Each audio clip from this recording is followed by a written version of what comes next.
शांति।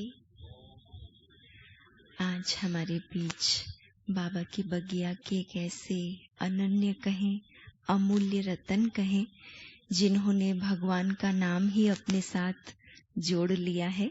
आदरणीय भगवान भाई जी हमारे बीच हैं।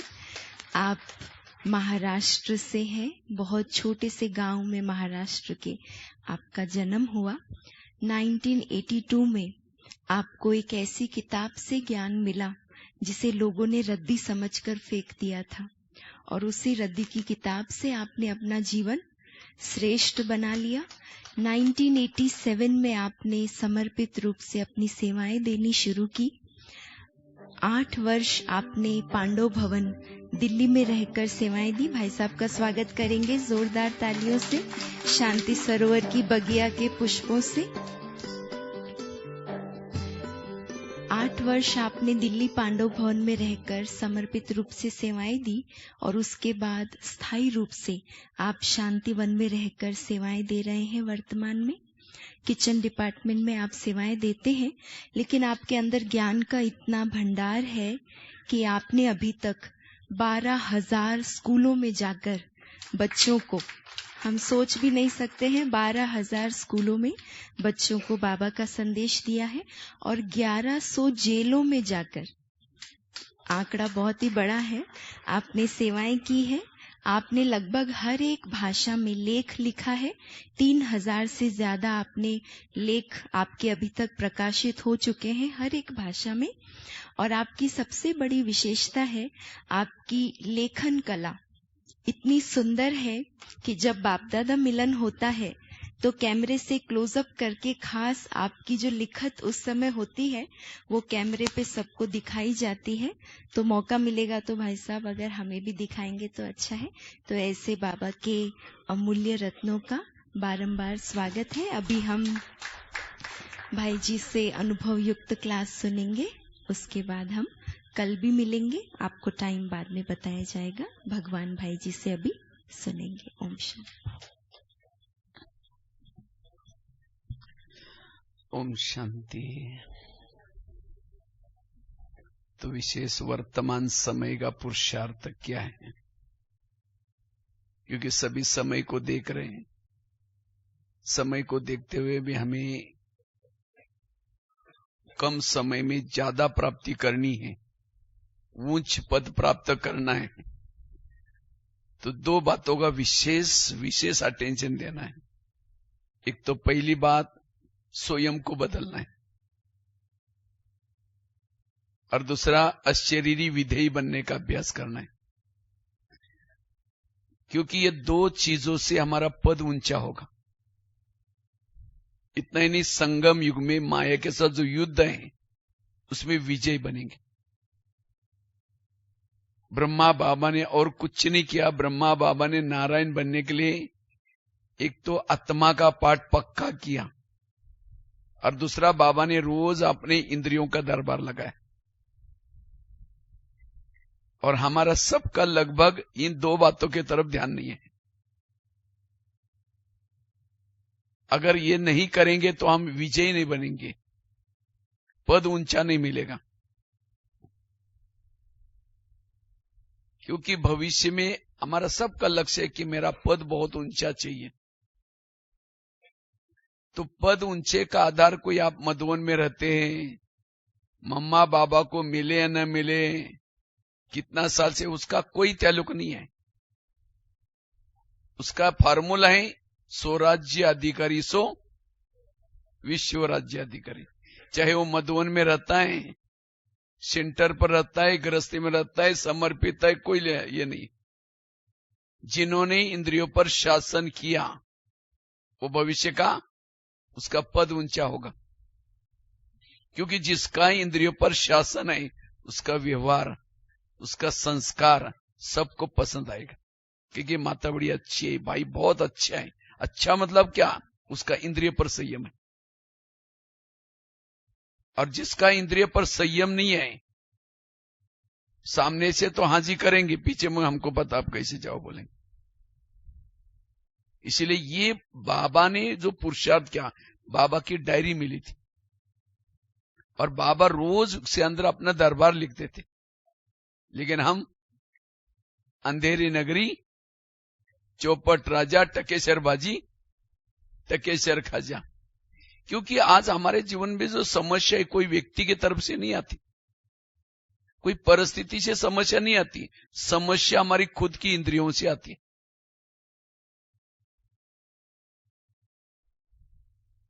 इसलिए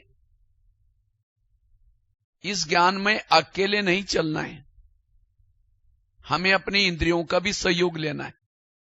अकेले आत्मा ज्ञान में चलने से माया जीत नहीं बनेंगे। जिसको ही बाबा कहते बच्चे 100 परिवर्तन करो। 100 परिवर्तन मतलब बैज पहन लिया, सफेद ड्रेस पहन लिया, मुरली सुन ली, अमृत वाला किया, उसे नहीं होने वाला। 100 परिवर्तन मतलब जिसको और एक शब्द बाबा यूज करता है, चैरिटी बिगेन्स एट होम। तो होम मतलब हम लौकिक समझते, लौकिक नहीं, ये आत्मा का सबसे पहला होम है ये शरीर। तो इस शरीर रूपी होम में रहने वाले सब ज्ञान में चले कोशिश करके। अगर ये ज्ञान में चलेंगे, ये है परिवर्तन। तो आंखें ज्ञान में चलती है, कान ज्ञान में चलता है। अगर आंखें ज्ञान में चलती, योग में बैठते ही बंद हो जाती है, और मोबाइल रात को 11-12 बजे भी देखेंगे बंद नहीं होगी, वो टक टक करके देखती रहती है। इसका मतलब आंखें ज्ञान में नहीं है। अगर कान ज्ञान में चलता तो परचिंतन क्यों सुनता, वो श्रीमत प्रमाण चलता। अगर मुख ज्ञान में चलता तो किसी की बुराई क्यों करता। एक एक इंद्रिया ज्ञान में चली, और तब हमारे में परिवर्तन आएगा। जिसका इंद्रियों पर शासन है, उसके इर्द गिर्द में गुण और शक्ति है। आज हमारी समस्या है क्या, सहन नहीं होता, योग नहीं लगता, संस्कार नहीं बदलते, उन सब का कारण है इंद्रियों के अधीनता। इसलिए स्वराज्य अधिकारी का पुरुषार्थ।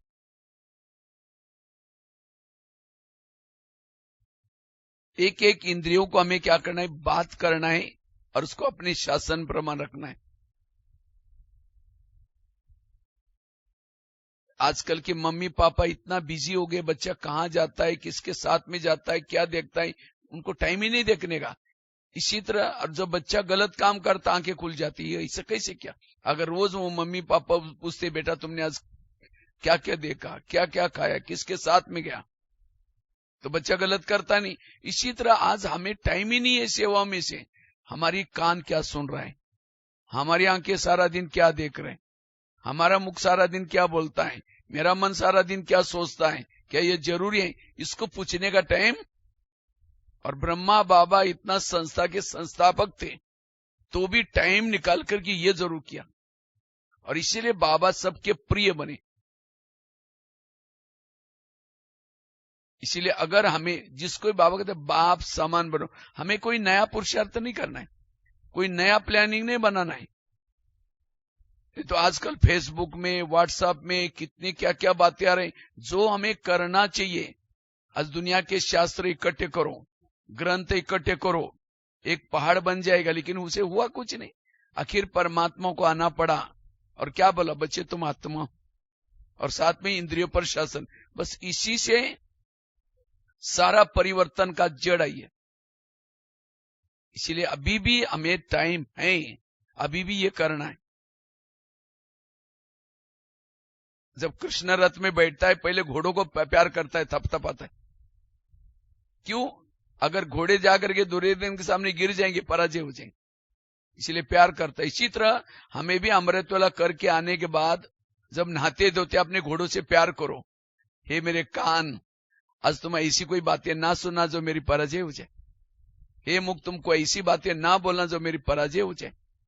हे आंखें, तुमको ऐसी चीजें ना देखना मेरी पराजय हो जाए। इनसे प्यार करो। कर्ण महाभारत का बड़ा होशियार था, लेकिन कर्ण असफल हुआ, पराजय हुआ। क्यों, उसके रथ ने उसको धोखा दे दिया।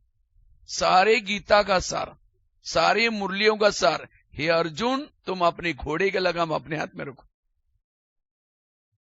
आज घोड़े हमको चला रहे, नौका पानी के ऊपर से जाएगी, पार कराएगी, नौका के अंदर पानी आएगा तो डुबा देगी। जो इंद्रियों को चलाता है जीवन में पार हो जाता है, जिसको इंद्रिया चलाते हो डूब जाता है। सामने से कोई आता है, मन कहता है बेकार है, इसने हमको कई बार अपमान किया, ये ऐसा व्यक्ति है वैसा व्यक्ति है, मन अंदर सोच रहे हैं, आत्मा चुपचाप सुन रहे उसको। ये अधीन, अधीन वाला कभी अधिकारी नहीं बन सकता। इसलिए स्वराज्य अधिकारी का पुरुषार्थ। कई बार बाबा के बच्चे बाबा कहते, बाबा हम भविष्य में क्या बनने वाले, इतना दिन हमने खूब योग किया है, सेवा किया है। तो बाबा कहता मैं आईना देता हूं, देखो इसके अंदर आप क्या बनने वाले। अगर मैं ज्ञान में चलता हूं, ज्ञान में चलता हूं, इंद्रियों के अधीन हूं, मैंने धन से सेवा नहीं किया है, मैंने ज्ञान की सेवा, ज्ञान भी दूसरों को नहीं बांटा, इंद्रियों के अधीन हूं, तो मेरा भविष्य का पाठ है दास दासी का, फिक्स है। दास दासी वो बनता है जो उदास रहता, और उदास कौन रहता है, जो इंद्रियों के अधीन है। उसको खुशी नहीं होगी, भले भगवान पढ़ा रहे, सत्युग आने वाला है, लेकिन चेहरे में खुशी। जो यहां किसी का श्रृंगार नहीं करते, भविष्य में जाकर के श्रृंगार करने वाली बनेगी। कितना रोज की मुरली में बच्चे जाकर के सुनाओ, ज्ञान तुम्हारा धंधा ही है, 2 दिन से बाबा यही बोला, तुम्हारा धंधा ही है दूसरों को सुनाने का। कितना बोलते हैं वो, क्योंकि यहां श्रृंगार नहीं करेंगे तो वहां भी। कोई ज्ञान में चलता है, धन सेवा में लगाता है, ज्ञान दूसरों को सुनाता है, लेकिन इंद्रियों के अधीन है, वो क्या बनता है, साहूकार। क्यों, धन सेवा में लगाए, ज्ञान दूसरों को सुनाया, अनेक गुना हुक्म मिला, साहूकार बन गया। कोई ज्ञान में चलता है, गुप्त पुरुषार्थ करे, अपनी इंद्रियों पर शासन किया है, नहीं, लेकिन धन से सेवा नहीं करता, ज्ञान भी दूसरों को नहीं सुनाता, वो भविष्य में क्या बनता है, राजा। लेकिन कैसा राजा, कंगाल राजा। कंगाल शब्द नहीं होगा, है राजा, लेकिन है, उसके पास कुछ भी नहीं है। और कोई ज्ञान में चलता है, धन से सेवा करता है, ज्ञान दूसरों को सुनाता है, इंद्रियों पर भी शासन है, वो है संपन्न राजा। तो चेक करो आपकी गाड़ी कौन से ट्रैक पर चल रही, अभी तक के पुरुषार्थों ने, भविष्य के कितना दिन मिलेंगे उसका भरोसा नहीं है। तो आज तक के पुरुषार्थ अनुसार मैं राजा बनने वाला हूं, दासी बनने वाले हूं, साहूकार बनने वाला हूं, कंगाल राजा बनने वाला, अभी भी ट्रैक को बदल सकते।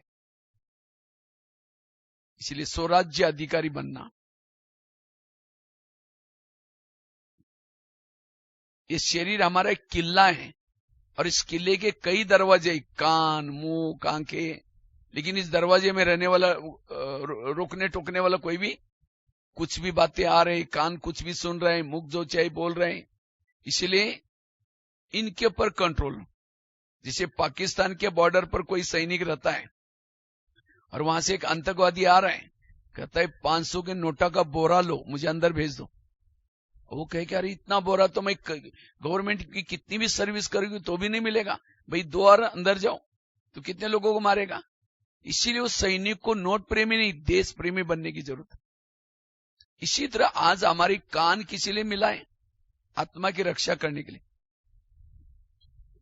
आंखें किसी लिए, आत्मा की रक्षक, रक्षक ही भक्षक बने। लेकिन आज हमारे इसकी तरफ ध्यान, जैसे अभी 15 अगस्त हुआ, ये 15 अगस्त किसका याद करें, भारत स्वतंत्र हो गया। तो भारत में अंग्रेज आए कैसे, कैसे आए थे। भारत में नवाबों का शासन था, बंगाल का नवाब, बिहार का नवाब, सूरत का नवाब। अंग्रेज आए, नवाबों के साथ दोस्ती की, और करते करते दिल्ली के ऊपर अटैक किया, और भारत क्या हो गया, गुलाम हो गया।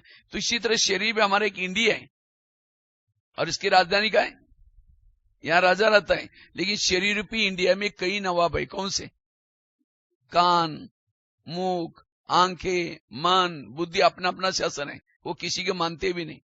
तो माया रूपी अंग्रेज आते हैं, और दोस्ती किसे करते हैं, नवाब के साथ।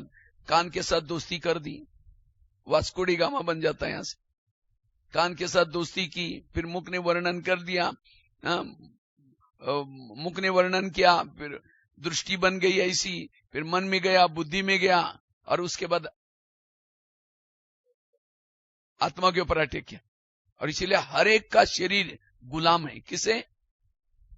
माया रूपी अंग्रेजों के गुलाम है। तो भारत में अंग्रेज घुसे, फिर उनको भगाया कैसे? वही युक्ति हमें भी लगानी। कैसे भगाया था? जगह जगह पर सभा लगाई, जालियनवाला बाग, वहां कुछ स्वतंत्रता के लिए, कुछ चर्चा के लिए लोग बैठे थे अपने इंडिया वाले। तो अंग्रेज लोगों को पता चला, तो वहां जाकर के उन्होंने गेट पर खड़े होकर के गोलियां झाड़ना शुरू कर दी। और इस घटना से अंग्रेज लोगों के बारे में पता चला, ये हमारी उन्नति करने के लिए नहीं, लूटने के लिए आए। फिर नमक का सत्याग्रह, दांडी यात्रा, मुझे लगता है गणपति का त्योहार तब से चालू हुआ है। और लोकमान्य तिलक ने शायद पूना में पहले स्टार्टिंग किया, ताकि उसे बहाने लोग इकट्ठे हो जाए और स्वतंत्रता की चर्चा करते रहे। अखबार चालू किया, केसरी पहला अखबार चालू किया था पूना में, वो भी महाराष्ट्र में, तो लोकमान्य तिलक ने चालू किया। नारे बनाए, वंदे मातरम। वंदे मातरम बोलने नहीं देते थे, उनको तो हिंदी नहीं आती थी अंग्रेज लोगों को, तो उनको लगता है ये हिंदी में हमको बोल रहे हैं वंदे मातरम, मतलब बांधो और मारो, तो बोलने नहीं देते थे।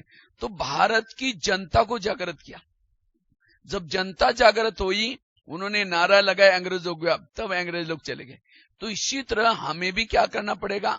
माया रूपी दुश्मन को भगाने के लिए अपनी जनता को जागृत करना पड़ेगा। हमारी जनता कौन है?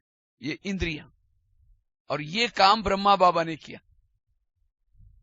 रोज दरबार लगाया, मन से भी घुसना नहीं चाहिए, कान से भी घुसना नहीं चाहिए, एक एक इंद्रियों को बातें की, और उसके बाद रात को चेक किया कि उन्होंने अमल किया या नहीं किया तो उसको सजा भी दी।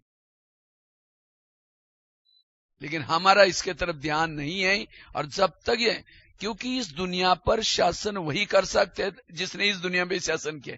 इस दुनिया का ये सैंपल दुनिया है। शरीर दुनिया में 3 लोग है, शरीर में भी 3 लोग है, आत्म लोग। दुनिया 5 तत्व की है, शरीर भी 5 तत्व है। दुनिया में 70% वाटर लेवल है, शरीर में भी 70% वाटर पानी का लेवल है। दुनिया 950 करोड़ लोग रहते हैं, शरीर भी 950 करोड़ सेल्स का बना हुआ है।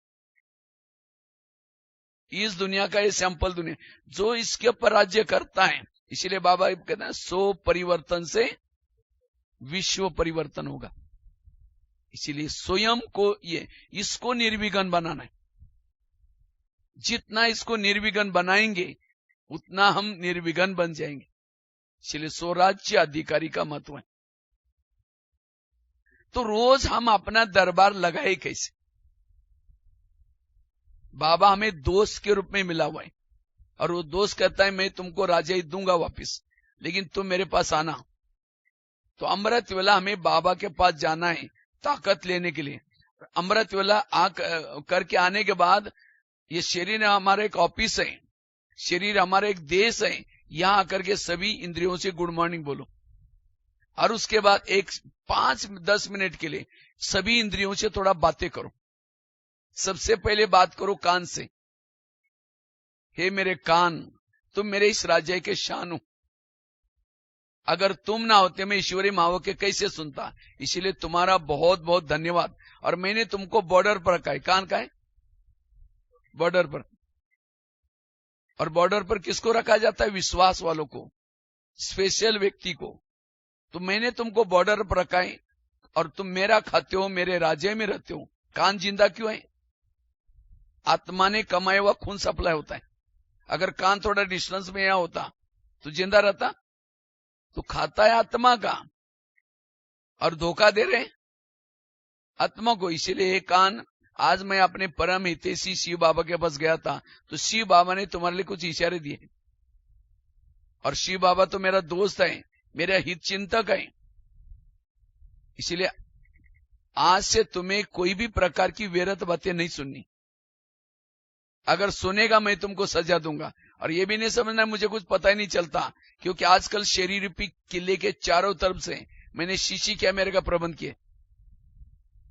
शीशी कैमरा मतलब थर्ड आई, रॉन्ग क्या है, राइट क्या है, सब पता चलता है। रात को 10 बजे मैं दरबार लगाने वाला हूं। ये कब बोल रहे हैं? सवेरे अमृत वेले के बाद।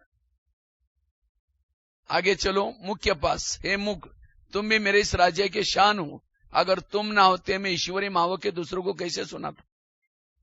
तुम्हारे कारण मुझे बहुत दुआएं मिल रही, लेकिन कभी कभी तुम किसी का इंसल्ट करते हो, अपमान करते हो। आत्मा भाई मेरे से रूठ जाता है, मुझे बददुआएं देता है, संबंध बिगड़ते हैं। क्या मैंने तुमको राज्य में इसीलिए रखा? अगर तुम किसी का अपमान करोगे, रात को मैं चेक करूंगा, सजा मिलेगी। आगे चलो अंकों के पास। हे अंके, तुम भी मेरे इस राज्य की शान हो।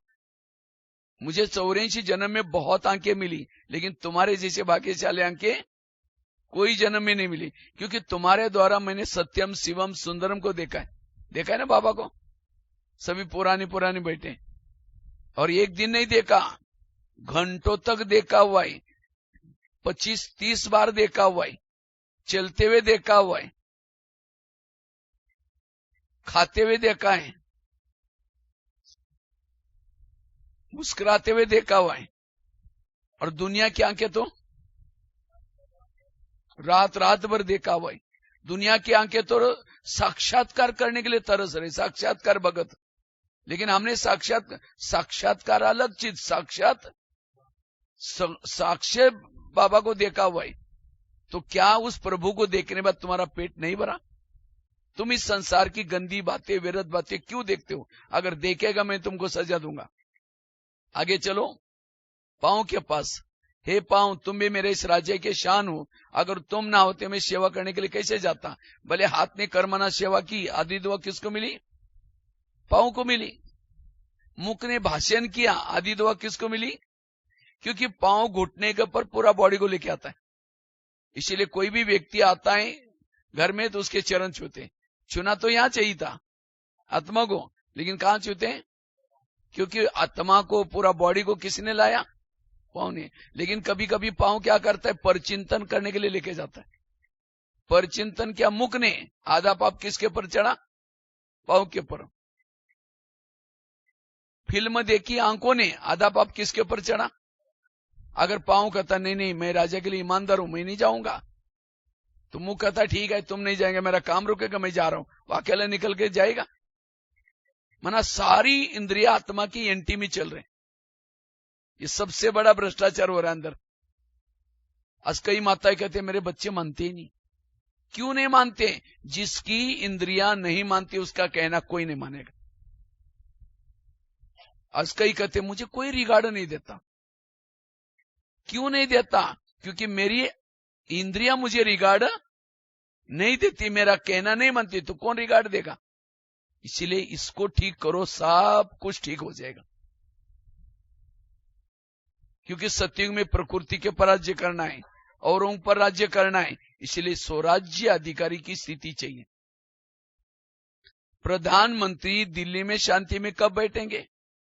जब उसके पार्टी के हर व्यक्ति एक्यूरेट अपनी ड्यूटी करता है। एक ने गलत काम किया, सारी पार्टी ही हलचल में आ जाती है। एक कोई गलत बोल जाता है, पूरा पार्टी को हलचल में आता है। इसी तरह आत्मा ब्रुकुटी में शांति में तब बैठते हैं जब हर इंद्रिया अपनी ड्यूटी एक्यूरेट करता है। कान ने गलत सुन लिया, आत्मा की नींद फीट गई। आंखों ने गलत देख लिया, आत्मा की नींद फीट गई। इसलिए हर इंद्रियों पर निगरानी चाहिए। समझो प्रधानमंत्री को किसी ने गाली देने वाला पत्र लिखा, वो पत्र कहां जाता है? उसके पीए के पास जाता है। पीए पढ़ेगा, कहे क्या फालतू आदमी लिखता है, इतना अच्छा बुजुर्ग, इतना 75 वर्ष हो गया, इतना मेहनत कर रहे हैं, इतना विकास कर, फिर भी ऐसे लिखता है, फाड़ के फेंक देगा। मना उसका पीए हितैषी है। आज हमें कोई गाली देता है, हमारा पीए कौन है? कौन है? कान। फटाफट आत्मा तक पहुंचा था, हमको गाली दी। मन डिस्टर्ब हो गया, बुद्धि डिस्टर्ब हो गया, सारी इंद्रिया डिस्टर्ब। और सवेरे के 4 पेज की मुरली सुनी थी, कान उसको नहीं बोलता आज बाबा ने ऐसे बोला, उसको निकाल लेता है। मना कान मेरा हितैषी नहीं है। अब जब आपकी इंद्रिया हितैषी नहीं है तो कैसे परिवर्तन आएगा? इसलिए, और क्यों इंद्रिया हितैषी नहीं है? क्योंकि हम कभी प्यार ही नहीं करते। दादी प्रकाशमणि की अचानक बात मुझे याद आई। दादी जब भी कहीं बाहर जाती थी मधुबन से, तो दादी क्लास में बोलती थी कि मधुबन निवासी आज दादी मीटिंग हॉल में या कॉन्फ्रेंस में हॉल में आएंगे, मैं उन सबसे मिलूंगी। तो शाम के समय दादी क्लास रखती थी और एक एक डिपार्टमेंट वालों की महिमा करती है। देखो ये भंडारे वाले कितने मेहनत करते हैं, देखो ये सिक्योरिटी वाले कितने मेहनत करते हैं। सारे आप लोग इस पांडव के किले के ईंटे हो, एक ईंट हिल गई पूरा किला हिल जाएगा। फिर बहुत प्यार करती थी, टोली खिलाती थी, फिर जाती थी। तो सभी को लगता दादी ने हमारी महिमा की, बड़ा अच्छा है ये। इसीलिए सब जी जान लगा करके सेवा करते थे, इसीलिए सफलता होती थी। अगर इतना मेहनत करते, कभी प्यार न करे, कभी फिर सब ढीले ढाले हो जाते। इसी तरह आज 24 घंटा हमारी इंद्रिय हमको मदद कर रहे हैं। आज आप सोए हैं लेकिन हार्ट आपका जग रहा है। अगर हार्ट 5 मिनट के लिए छुट्टी ले ले तो राम नाम सत्य हो जाएगा। लेकिन कभी हमने हार्ट से प्यार किया है, बात किया? कभी कान से बात किया, भाई तुम्हारा कैसा चल रहा है, क्या चल रहा है? कोई लेना देना नहीं है। हम यहां से लंदन बात करें, अमेरिका बात करें, दोस्तों से बात करें, लेकिन जो हमारी 24 घंटा जो मदद करें, हमारी सफलता का आधार है इंद्रिया। कभी कान से प्यार से बात, इसीलिए इंद्रिया कहती है ये राजा है क्या है। कभी हमको पूछता ही नहीं, कभी बात ही नहीं करता, और इसीलिए इंद्रिया माया से मिली हुए। और ब्रह्मा बाबा रोज इनसे प्यार करते थे, थपथपाते थे, और साथ में शिक्षा भी देते थे। गलती की थी उनको सजा भी देते थे। इसलिए स्वराज्य अधिकारी का पुरुषार्थ बहुत जरूरी है। इसके बिना हमारे में परिवर्तन नहीं आ सकेगा। ये बेसिक बातें। आज योग भी क्यों नहीं लगता? आंखों ने गलत देख लिया, योग में बैठते वही याद आता है। कान ने गलत सुन लिया, वही याद आता है। अगर मेरी हर इंद्रिया श्रीमत प्रमाण चलेगी तो योग भी लगेगा, संस्कार भी बदलेंगे। परिवर्तन का आधार है इंद्रियों जीत, माया जीत बनने का। इसलिए स्वराज्य अधिकारी बनना। आगे चलो मन के पास। हे मन, तुम में मेरे इस राज्य के शान हो। अगर तुम ना होते मैं ईश्वरीय महावाक्यों का चिंतन मंथन कैसे करता। लेकिन कभी कभी तुम व्यर्थों का भी चिंतन करते हो। अगर करेगा मैं तुमको सजा दूंगा। आगे चलो बुद्धि के पास। हे बुद्धि, मैंने सभी इंद्रियों में से चुनकर तुमको मंत्री बनाया। बुद्धि कौन है? कौन सा मंत्री? गृह मंत्री है। पूरा शरीर का कारोबार किसके पास है? बुद्धि के पास। क्योंकि बुद्धि के बिना पत्ता भी नहीं हिलेगा। समझो मन में विचार है मुझे फिल्म देखने के लिए जाना है, तो मन की फाइल कहां जाते हैं? बुद्धि के पास। बुद्धि कहेंगे हाँ ठीक है जाओ। अब जाओ कहां? ठप्पा लग गया, पांव चले गए, आंखें चली गई, सारी इंद्रियां गई। तो हमारे जीवन के सारे पापों का जड़ कौन है? बुद्धि। लेकिन कभी हम बुद्धि से बात ही नहीं करते। इसीलिए कभी एकांत में बैठ करके बुद्धि से बात करो। हे बुद्धि, मैंने सभी इंद्रियों में से चुनकर तुमको मंत्री बनाया, और मुझे लगा तुम मेरा कारोबार अच्छा चलाएगा। लेकिन तुमने कोई ऐसे निर्णय लिया, मन मत, पर मत, जन मत, और मेरी पूरा कारोबार तुमने क्या क्या इतने विकर्म किया, जो कारोबार भी ये किया, सब कुछ महल गंवाया, सब कुछ किया।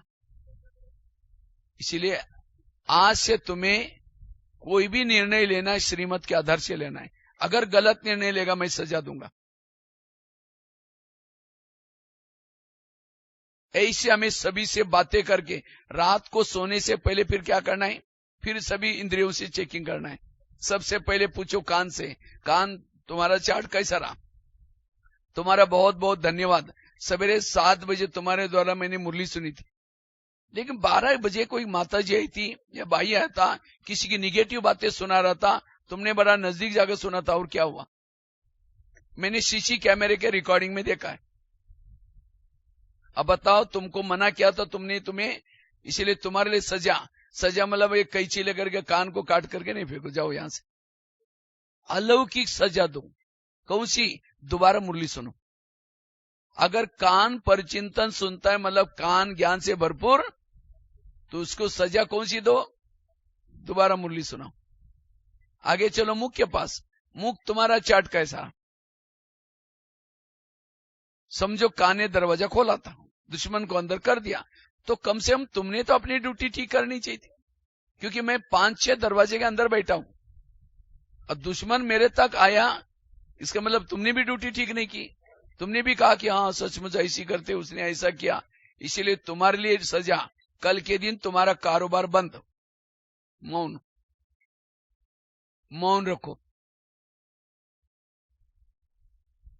और जो ऐसा इंद्रियों अपने आप, क्योंकि ये समय दूसरों को देखने का नहीं, वो क्या करता है वो क्या करता है, अपने आप को ठीक करो। अगर आंखें योग्य देखेंगी, कान योग्य सुनेगा, मन योग्य सोचेगा, बुद्धि योग्य निर्णय लेगी, सारा परिवर्तन आएगा। केवल आए, कहते ना अंधा पीस रहा और कुत्ता बैठ कर उसको, हम मुरली सुन लेते हैं, अमृत वाला कर लेते हैं, सारा दिन इंद्रिया व्यर्थ में खत्म, जमा कुछ ही नहीं। इसलिए स्वराज्य अधिकारी बनना, स्वराज्य अधिकारी से हमारा पद ऊंचा होगा, और इसके लिए चाहिए आत्मिक स्थिति। अगर मुझे जब तक आत्मिक स्थिति की जागृति नहीं है, जैसे घर में कोई बड़ा होता है तो छोटे आपस में नहीं लड़ते, इसलिए आत्मिक स्थिति चाहिए। और आत्मिक स्थिति का आधार क्या है? रोज अमृत वेला का योग अच्छी तरह करना, जागृत होकर के करना।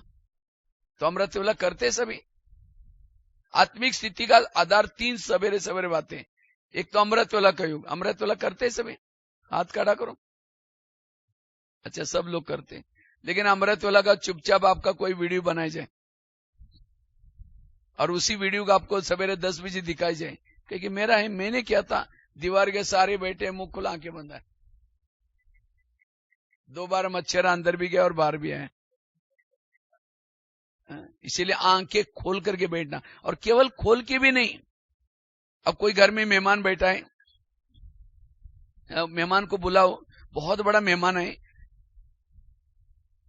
वो बिजी है, लेकिन आपका स्नेह प्यारा इसलिए 10 काम छोड़ के आया, लेकिन जैसे घर में आया कुंडी लगा करके सो गए। वो बेल बजा रहे, घंटी बजा रहे, दरवाजा नहीं खोलो, उनको कैसा लगेगा? ये कैसे लोग हैं, इन्होंने मुझे बुलाया, दरवाजा बंद किया, वो चला जाएगा। फिर फोन करो, क्या बात आप आई नहीं? कह के मैं आया था, बेल बजाई थी, आपने दरवाजा बंद किया इसलिए मैं चला गया, आप अंदर ही थे।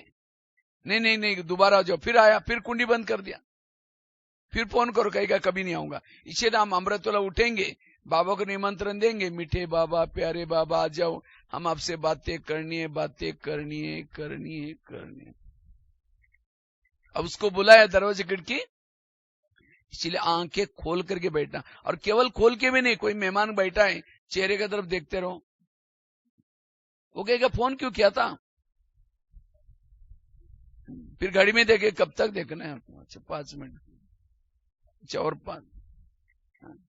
इसीलिए बाबा से बातें करो, बाबा के उपकारों को याद करो, प्राप्तियों को याद करो, और जब अमृत वाला अच्छी है, आत्मिक स्थिति रहेगी। आत्मिक स्थिति का आधार है अमृत वेला का योग। दूसरा, क्लास के पहले जब भी आप मुरली सुनते हैं, उससे पूर्व आधा घंटे का योग बड़ा जरूरी। आजकल मैं सेंटर पर जब जाता हूं, सेंटर पर भाई बहने 5 मिनट पहले पहुंच जाएंगे और मुरली सुन के जाए। अगर आप क्लास के पहले योग नहीं करते, मुरली कोई काम की नहीं, वो धारणा में नहीं आएगी। आज दादियों ने ये जो मधुबन के सिस्टम बने, बड़ी साइंटिफिक है। अब जैसे खेती में का काम करते हैं, खेती में बीज डालने से पहले क्या करते हैं हम लोग? उसको, खेती को तैयार करते हैं, हल चलाते हैं और बाद में बीज डालते हैं। इसी तरह हमें भी ज्ञान का बीज डालना है, पहले अच्छी तरह आधा घंटा योग करके मन को एकाग्र होकर के बैठना है। क्लास के पूर्व आधा घंटे का योग जरूरी है, और वो योग भी यथार्थ योग चाहिए। अब समझो कोई क्लास में माताएं आ रहे हैं, आते आते रास्ते में देखे कि बहुत अच्छा सब्जी वाला जा रहे हैं, चलो सोचे कि आज शाम को इसकी सब्जी बनाते हैं। पहले सोचे कि योग करेंगे, जाते समय लेके जाएंगे, यहाँ करके बैठे, लाल लाइट चल रहा है, गीत बज रहे, मैं आत्मा हूँ, शांत स्वरूप हूँ। फिर सोचे अरे झोला तो लाई नहीं, सब्जी कैसे लेके जाओ? फिर कहेगा ठीक है, उसके पास तो प्लास्टिक का झोला तो गए, मैं आत्मा हूँ, शांत स्वरूप हूँ। और गैस के ऊपर जो दूध रखा था गर्म करने के लिए, शायद उसको बंद किया है, ऐसा चल रहा है, चलो बुझाई देंगे बाद में, कोई ना कोई, मैं आत्मा हूँ, शांत स्वरूप हूँ। अरे घर में तो मेहमान आने वाला था, मैंने कल रात को फोन भी आया था, मैंने सोचा था उनके लिए कुछ इडली बनाई, लेकिन दाल चावल तो भिगो ही नहीं, चलो छोड़ो कुछ और बना देंगे, मैं आत्मा हूँ। लाल लाइट की सफेद लाइट हो गई। मुश्किल से आधा घंटा 5-10 मिनट पहले आए, वो भी हम क्या करें, जैसे मोबाइल को चार्जिंग में लगाया और तारों को डाल रहे, प्लग में निकाल रहे, डाल रहे निकाल रहे, तो क्या हो जाए। इसी तरह हम भी मन बुद्धि डाल रहे निकाल रहे। इसलिए योग यथार्थ चाहिए। जिसका योग यथार्थ है वही आत्मिक स्थिति में रहता है। और योग में दो चीजें, एक मन और दूसरा बुद्धि। मन क्या है, मन है टीवी और बुद्धि है कैमरा। कैमरा जिस चीज को देखता है वही टीवी में आता है, बुद्धि जिसको देखते हैं वही मन में थॉट चलते हैं। हम योग में बुद्धि को यूज नहीं करते, बुद्धि विजन की भाषा जानते हैं। तो हमें परमधाम का दृश्य, बाबा का दृश्य, अव्यक्त वतन का वो दृश्य बुद्धि देखे। जब बुद्धि वहां देखेगे तो मन ऑटोमेटिकली अनुभव करता है। इसलिए हमें यथार्थ योग करना और साथ में मुरली रोज सुनना है। कहां सुनना है? यहां। आजकल कईयों को तो ऑनलाइन में सुनने की माया लगी। जो ऑनलाइन में सुनेगी उनकी पूजा भी ऑनलाइन से हो जाएगी। एक बार बाबा को दादियों ने पूछा था, बाबा त्रेतायुग वालों के लिए पढ़ाई का प्रबंध आप क्या करेंगे? उसके लिए मधुबन में इतने बड़े हॉल वगैरह बनाने पड़े। बाबा ने कहा कि बच्चे त्रेतायुग का पढ़ाई का प्रबंध मैं बाद में करूंगा, पहले 9 लाख क्लास के रेगुलर स्टूडेंट बनाओ। और अब बाबा ने 10-12 साल से peace of mind TV, Facebook, WhatsApp चालू किया। किसके लिए? त्रेतायुग वालों के लिए। इसलिए पढ़ाई हमें क्लास में, जैसे एक एकलव्य था, गुरु द्रोणाचार्य के पास आया, कहते मैं नंबर 1, मुझे नंबर 1 चाहिए, अर्जुन से भी होशियार हूं। कहा कि तुम्हारा गुरु कौन है? कहते आप ही है। मेरे पास कभी आए नहीं, चलो मैं दिखाता हूं। जंगल में एक पुतला दिखाया और पुतले के सामने पड़ा था, तो भी नंबर 1 नहीं दिया। इसी तरह ये फेसबुक, व्हाट्सएप, यूट्यूब, ये पुतला है, उसके सामने बैठ करके शिवानी बहन के क्लासेस, महारथी के क्लासेस सुन करके होशियार तो बनेंगे, नंबर 1 नहीं जाएंगे। इसलिए ये 3 चीजें सवेरे सवेरे जिसकी परफेक्ट है वो आत्मिक स्थिति में रहता है। और जो आत्मिक स्थिति में है इंद्रियों जीत है।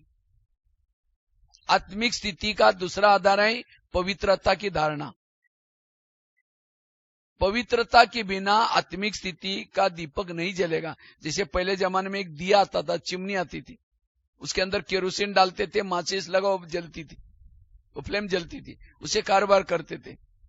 अगर उस दिए के अंदर, चिमनी के अंदर तेल नहीं है, माचिस लगाओ, जलेगा? इसी तरह अगर हम योग में बैठते हैं, हम योगी के चारों तरफ से बैकग्राउंड बनाओ, एक दिया है और उसके अंदर तेल क्या है? पवित्रता। जितनी हमारे पास पवित्रता है उतना कहने की जरूरत नहीं, मैं आत्मा हूं। सिर्फ, और आजकल माया ने ऐसे साधन बनाया, मोबाइल, थोड़ा भी कुछ उल्टी सुल्टी बातें, वायुमंडल मिल गया, पवित्रता भंग हो जाएगी। इसलिए पवित्रता को संभाल कर रखना, मनसा वाचा कर्मना पवित्रता। और केवल पवित्र रहने से भी नहीं चलेगा। अब जैसे दिए में तेल है लेकिन बीच में बाती नहीं है, तो क्या हो जाएगा? जलेगा? बाती का काम है नीचे फैला हुआ तेल फ्लेम तक पहुंचाना। इसी तरह स्मृति में रहना। अब घर जाना है, अब मेरा ऊपर जाना है, बुद्धि हमारे कहां लगे रहे? ऊपर बाबा में। जितना बुद्धि ऊपर उतना हमारे शरीर की पवित्रता ऊपर चलेगी और उसे दीपक जलेगा। फ्लेम का भोजन केरोसिन है, इसी तरह आत्मा का भोजन है पवित्रता। पवित्रता को यहां पहुंचाना पड़ेगा और तब निरंतर आत्मिक स्थिति रहेगी। और जिसकी आत्मिक स्थिति है, अतीन्द्रिय सुख मिलता है, इंद्रियों जीत बन सकता है। आत्मिक स्थिति का तीसरा आधार है 7 स्वरूपों का अभ्यास। शांत स्वरूप, आनंद स्वरूप, शक्ति स्वरूप। जितना 7 स्वरूपों का अभ्यास करेंगे आत्मिक स्थिति बनेगी। आत्मिक स्थिति का चौथा आधार है निरहंकारी होकर के रहना। कभी भी कोई कलाओं का, विशेषता का अभिमान ना आए।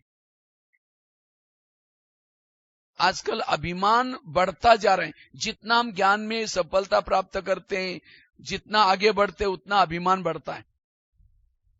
काम क्रोध बाद में आएंगे लेकिन अभिमान सबसे खतरनाक है। बाबा कहते हैं मेरे अच्छे अच्छे बच्चे थे, बहुत सेवा करते, लेकिन आज है ही नहीं, चले गए। क्यों गए? उनको अभिमान आया। इसलिए निरहंकारी होकर के रहना। महीन मैं पहन के बहुत सारे, अब समझो मुझे, अगर मैं पहन के कई मुकुट हैं, मैं मधुबन निवासी हूं, मैं बहुत अच्छी क्लास कराता हूं, मैं ये करता हूं। ये तो हम कुछ नहीं करे। अगर मेरी जीवन कहानी आप पढ़ेंगे सुनेंगे, मैं तो 11 साल तक स्कूल भी नहीं गया था, 6 महीना स्नान भी नहीं करता था, दो शब्द भी नहीं बोल सकता था। मैं रियल बता रहा हूं आपको। बकरी चराते थे, तो 11 साल के बाद हमारे खेती से एक रोज बच्चा जाता था। मैं सोचता कहां जाता है, पीछे पीछे गया तो एक मंदिर में स्कूल लगती थी। मैंने कहा सर मुझे भी पढ़ना है। टीचर ने मना किया, अब तो बड़े हो गए, थोड़ी पढ़ सकते हैं। मैंने कहा सर मेरे कोई सर्टिफिकेट नहीं चाहिए, मेरे कोई हाजिरी नहीं लगाना, मुझे क सीखना है। मैं बाहर जाऊंगा तो बस का बोर्ड कैसे पढ़ूंगा। तो मेरी लगन देकर के टीचर कहता ठीक है कल से आओ। पहले दिन 5वीं कक्षा में बिठाया और कहा कि पहले को सुनाएंगे तो भी सुन लेना, दूसरे रोज जब जाना शुरू किया, घर वालों ने पूछा तुम रोज कहाँ जाते हो। मैंने कहा स्कूल में। कहा कि स्कूल क्या होता है। हमने उसमें पढ़ते हैं, नौकरी। कहा अपने पैसे नहीं जाना। मैंने कहा मैं बिना पैसे का पढ़ूंगा। मैं रोज सवेरे जल्दी उठता था, नीम के बीज इकट्ठे करता था, बबुल के पेड़ पर चढ़ करके गम निकालता था, अपने पांव पर खड़ा होकर के पढ़ाई किया। 7वीं कक्षा में बोर्ड की परीक्षा थी, तो टीचर ने कहा तुम डायरी पेन नहीं लाते, कल से नहीं आओ। तो मैंने सोचा अब क्या करें, घर में तो मना किया है। तो मैं क्या करता था, रद्दी से पुरानी डायरी लाता था, पहले स्याही से लिखते थे, रद्दी को डायरी को पानी से धुलाई करता था, धूप में सुखा करके फिर लिखता था। और एक दिन आया, उसी रद्दी में ब्रह्मा कुमारी का एक किताब मिला और उस किताब में 3 लोग का चित्र था। 8 दिन पहले टीचर ने लेसन पढ़ाया तो मनुष्य चांद तक गए, आर्मस्ट्रांग, नील आर्मस्ट्रांग। लेकिन मैं जब ये ब्रह्मा कुमारी का 3 लोग का देखा तो चांद से भी पार ब्रह्मा जी बैठे हैं, विष्णु है, शंकर है, उसके बार भी बिंदु बिंदु। मैंने सोचा वहां वैज्ञानिक देख के आया होगा, तब चित्र बनाया। तो उसका नाम तो परीक्षा में आएगा तो क्या लिखेंगे। मैंने टीचर को कहा सर आपने तो बहुत पुराना ज्योग्राफी पढ़ाया, तो अभी तक तो मनुष्य चांद से भी पार गए, देखो यहाँ चित्र दिखाया।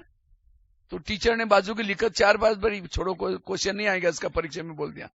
मैंने कहा सर पढ़ाई क्वेश्चन आंसर लिखने के लिए थोड़ी पढ़ाते। मैंने प्रिंसिपल को जाकर पूछा, उन्होंने गोलमाल जवाब दिया। हमारे गांव के सारे लोगों को पूछता रहा मैं, किसी ने। फिर मैंने आइडिया आई, ब्रह्मा कुमारी में पत्र लिखा, आदरणीय ब्रह्मा कुमारी आप लोग तो चंद्रमा से भी पार गए, आप लोगों ने अपना नाम ज्योग्राफी में क्यों नहीं डाला। तो वहां से मुझे पत्र आया, आप 10 रुपए भेजो। मेरे पास 10 रुपए तो था ही नहीं। कुएं से लाकर के पानी बेचा, 2 पैसा 3 पैसा, 6 महीने में 10 रुपए इकट्ठा किया, मनी ऑर्डर से भेजा। उसी से मुझे किताब आई, आत्मा क्या है, परमात्मा क्या है। तो मैं 10वीं में बोर्ड में फर्स्ट नंबर लिया। फिर ITI का कोर्स करने के लिए बड़े शहर में गए थे, वहां एक ब्रह्मा कुमारी की पाठशाला मिली। जब मैं पहली दिन गया था तो वो आत्मा का लेसन चल रहा था, बच्चे तुम आत्मा हो, मुरली में सारे आत्मा के बारे में, तुम आत्मा हो, आत्माभिमानी का अभ्यास करो। तो मुझे लगा यहाँ का मुख्य लेसन आत्मा का। मैं बाहर जाकर के अपने हाथ पर भी लिख करके रखा, मैं आत्मा हूं, लिखा था उसी दिन, इसी हाथ में भी लिखा हूं। और मैंने ये आत्म अभिमानी की इतनी मेहनत की, ग्राफिक बनाया, हर घंटे में चार्ट चेक किया। जब मैं कभी क्लास में बैठता था, वो फटा हुआ कुर्ता ऐसा पकड़ करके, महाराष्ट्र वाली टोपी पहन करके, हाफ चड्डी पहन के बैठता था। कभी बहनी कहती थी बेचारा गरीब बच्चे भी रोज आता है, पता नहीं सतयुग में नहीं आएगा, आएगा नहीं आएगा, बात भी नहीं करता। लेकिन मैंने अंदर से योग और आत्माभिमानी स्थिति, इसका बहुत मेहनत। और मुझे लगा कि 48 साल से संस्था चल रहे, तो कितने सारे लोग आगे गए होंगे। जैसे मैं स्कूल में 5वीं में गया तो भी बोर्ड में पहला नंबर लिया, क्योंकि मैं कभी स्कूल मिस नहीं करता था और रात दिन पढ़ाई करता था। 10वीं में बोर्ड में, तो वही युक्ति मैंने यहां भी अपनाना शुरू किया।